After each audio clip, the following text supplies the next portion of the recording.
Hello, अस्सलाम वालेकुम। मेरा नाम मारिया खुर्रम है और I am the co-founder of Arc. और आज मैं सबसे पहले तो ये कहना चाहूँगी कि thank you so much each and everyone. मुझे जहाँ-जहाँ जिस प्लेटफ़ॉर्म में मेरी वीडियो गई है वहाँ से मुझे बहुत ज़्यादा सपोर्ट मिला है। लोगों ने बहुत सपोर्ट करा है, बहुत एनकरेज करा है। और मैं जबकि एक्सपेक्ट नहीं कर रही थी इतना ज़्यादा, लेकिन बहुत ज़्यादा लोगों ने सपोर्ट करा है। और कोई बैकलैश नहीं, बहुत respectful. Thank you so much, thank you so much कि इतना ज़्यादा आपने मुझे सपोर्ट करा। अच्छा, कुछ चीज़ें मैं डिस्कस करना चाह रही थी यहाँ पे कमेंट्स को लेके। अ, बहुत सारे कमेंट्स थे, शायद अगर कुछ गलती हो जाए मुझे या कुछ मैंने मिसअंडरस्टूड करा हो किसी कमेंट को या कुछ एग्जैक्टली पूरा तो मुझे नहीं याद है, बट स्टिल जितना जितना मुझे याद है और मुझे हुआ कि इस चीज़ पे कुछ मुझे बोलना चाहिए, तो मैंने सोचा कि व्हाई नॉट।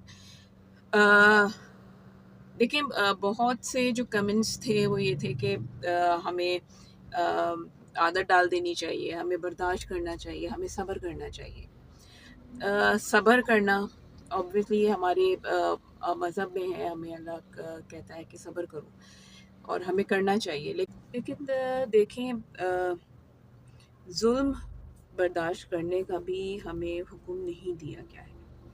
अगर आप इस्लामिक पॉइंट ऑफ व्यू से देखे जाएँ तो अल्लाह ने हमसे ये नहीं कहा कि तुम जुल्म बर्दाश्त करो। जुल्म के ख़िलाफ़ खड़ा होने का भी हमें कहा गया है। तो क्या ये हमारे बच्चों के साथ और हमारे साथ एक तरह का जुल्म नहीं है क्या ये? कि हमें इस तरह से ट्रीट किया जा रहा है? तो अगर हम इस चीज़ को लेके स्टैंड कर रहे हैं तो मेरा नहीं ख़्याल कि इसमें कुछ गलत है। हमें स्टैंड लेना चाहिए और हर किसी को लेना चाहिए।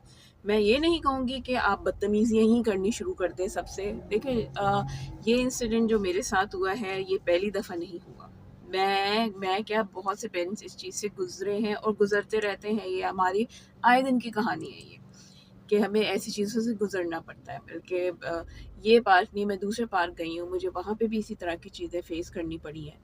और तो ये मुझे ये था कि ये हम कब तक बर्दाश्त करते रहें। हम तो बर्दाश्त कर रहे हैं, लेकिन उसका हम पे जब पड़ती है ना, हम बर्दाश्त कर लेते हैं एज़ अ पेरेंट।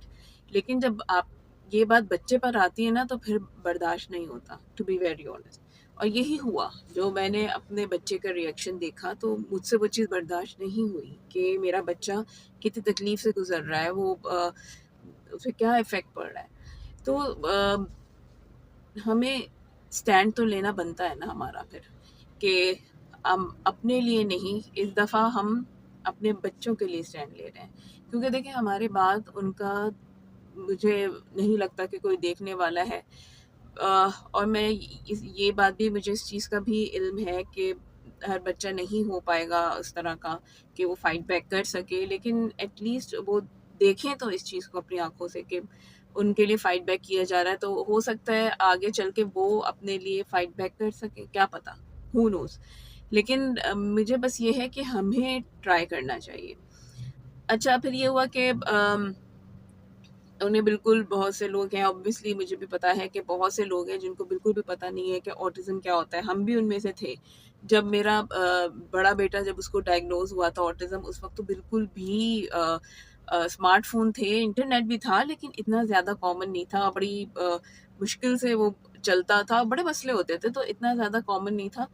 अ, मुझे उस ऑटिज़्म को जानने में बहुत टाइम लगा, जो मेरे बेटे का था, क्योंकि मुझे नहीं पता था। लेकिन देखिए, इस बात को भी मैं मान रही हूँ कि लोगों को नहीं पता, बट क्या लोगों को ये भी नहीं पता कि आप किस तरह से एक बच्चे को ट्रीट कर रहे हैं, आप किस तरह से उसकी मदर को ट्रीट कर रहे हैं। पार्क, जैसे कि मैंने कहा, वो किसी की प्रॉपर्टी नहीं है। तो आप, बच्चा अगर हैदर इस तरह से मिट्टी उड़ा रहा होता कि वो हर किसी को डिस्टर्ब कर रही है या किसी के ऊपर जा रही है, तो आप यकीन करें मैं अपने बच्चे को लेके वहाँ से निकल जाती। क्योंकि मैं उसको कुछ कह नहीं सकती, उसका टेंट्रम आता, उसका मेल्टडाउन आता, तो ये चीज़ जो है वो ऑब्वियसली वो उसके खुद के लिए सही नहीं होती, और उसके इर्द-गिर्द जो लोग हैं वो उनके लिए भी सही नहीं होता। तो मैं यही करती, मैं उसको लेके वहाँ से चली जाती। लेकिन मैं खुद देख रही थी उसे बार-बार, ऐसा नहीं है कि मैं उसको बिल्कुल ही नहीं देख रही थी, मैं उसको बार-बार मुस्तकिल देख रही थी कि वो क्या कर रहा है, क्या नहीं कर रहा, और जो मिट्टी उड़ रही है वो कितने हद तक उड़ रही है। और जहाँ तक बच्चों का अपना है मिट्टी का, हमने सारी ज़िंदगी बच्चे हम जब बच्चे थे हमने मिट्टी में खेला है। अगर आप गूगल करके देखें तो मड जो है उसके कितने फ़ायदे हैं। आपका इम्यून सिस्टम वो बूस्ट करता है। ऑब्वियसली वो जब हाथों से खेला जाता है, बट स्टिल मड के ऐसे कोई सच, हाँ ये है कि सांस में जा रहा है, खांसी हो सकती है, मतलब किस तरह की चीज़ें हो सकती है, लेकिन जैसे कि मैंने आप लोगों से कहा कि वो इतना ज़्यादा नहीं उड़ा रहा था मिट्टी के किसी को तकलीफ हो। प्लस आप क्या हर किसी चलते को आप अब्यूज़ करेंगे? ये किसने आपको राइट दिया है? मैं जानती हूँ कि वो मैंने उस शख्स की एज का मुझे आइडिया नहीं हुआ, क्योंकि मैंने जैसे बताया कि मैं इतना ज़्यादा शॉक्ड और ओवरवेल्म्ड हुई हुई थी कि मैं इस चीज़ का आइडिया नहीं लगा सकी कि वो किस कैटेगरी में आ रहा था। बट स्टिल देखें कि ये फिर भी कोई बात नहीं हुई ना कि आप अगर आप एडल्ट में आ रहे हैं, आप 50s में आ रहे हैं, तो क्या ये आपको राइट मिल जाएगा कि आप जो है किसी को किसी तरह से भी ट्रीट कर लें? अगर आपने कोई चीज़ देखी है तो आपको तो और ज़्यादा एम्पैथेटिक होना चाहिए, ना कि आप जजमेंटल हो जाएँ बिल्कुल ही। तो बहुत सी चीज़ें हैं, मैं और टू बी वेरी ऑनेस्ट मैं जो हूँ ये सिर्फ़ अपने बच्चों के लिए नहीं कर रही हूँ। ये मैं हर बच्चे के लिए कर रही हूँ, क्योंकि मैंने अपनी आँखों से देखा है। और जहाँ तक मेरी होती है कोशिश, मैं हेल्प करने की कोशिश करती हूँ। अ, एक दूसरे पार्क में मैं अपने बच्चे को लेके जाती थी, वहाँ पे भी लोगों को यही इशू होता था कि बच्चा मिट्टी उड़ा रहा है, जबकि वो अपने ऊपर डाल रहा होता था मिट्टी, उसने कभी किसी और पे मिट्टी नहीं डाली है। उस पे भी इनको इशू था।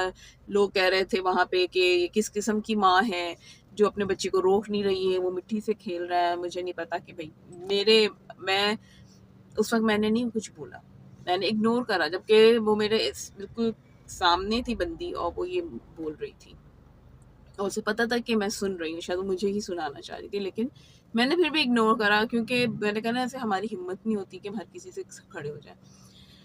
और वहीं पे ही उसी पार्क में मैंने और बच्चों को भी देखा जो ऑटिस्टिक थे। उनको बच्चे छेड़ रहे थे, मैंने उनके उसके लिए खड़ी हुई हूँ। मैंने उस बच्चों को मना करा कि इसको मत तंग करो, और स्लाइड्स हैं उनमें जाओ। तो जहाँ तक मुझसे हो सकता है, जहाँ तक मुझे दिखता है, जहाँ तक मैं कर सकती हूँ मैं करती हूँ। और मैं सबसे ये चाहती हूँ, देखिए सिर्फ ऑटिस्टिक पेरेंट्स से नहीं, बहुत से लोग देखते होंगे, जैसे कि अभी जिस मैं पार्क गई हूँ तो वहाँ पे और भी लोग थे जिनको हो सकता है ऑटिज़्म का ना पता हो, जो कि होगा, क्योंकि हमारे अवेयरनेस नहीं है। अवेयरनेस क्यों ही नहीं है? क्योंकि लोग सुनने से, मैंने कहा सुनना ही नहीं चाहते लोग। तो अवेयरनेस नहीं है, लेकिन क्या आप ये नहीं देख रहे कि उसको किस तरह से ट्रीट किया जा रहा है? बच्चे को किस तरह ट्रीट किया जा रहा है? आप देख रहे हैं बच्चा अपनी कानों में उँगलियाँ डाल के खड़ा हो गया है। तो मकसद मेरा शेयर करने का ये था कि इट्स टाइम, इट्स इनफ कि बस अब हम स्टैंड लें अपने बच्चों के लिए, अपने लिए, क्योंकि इस तरह से नहीं चल सकता। और मेरी जितनी कोशिश होती है अवेयरनेस के लिए मैं करती हूँ। मैं पॉडकास्ट में गई हूँ, मैं टीवी के एक शो में आई थी, मैं जितना मैं कर सकती हूँ मैं कर रही हूँ। मुझे इसी बात का अफसोस हुआ था कि इतना करने पे भी अवेयरनेस मुझे नज़र नहीं आई।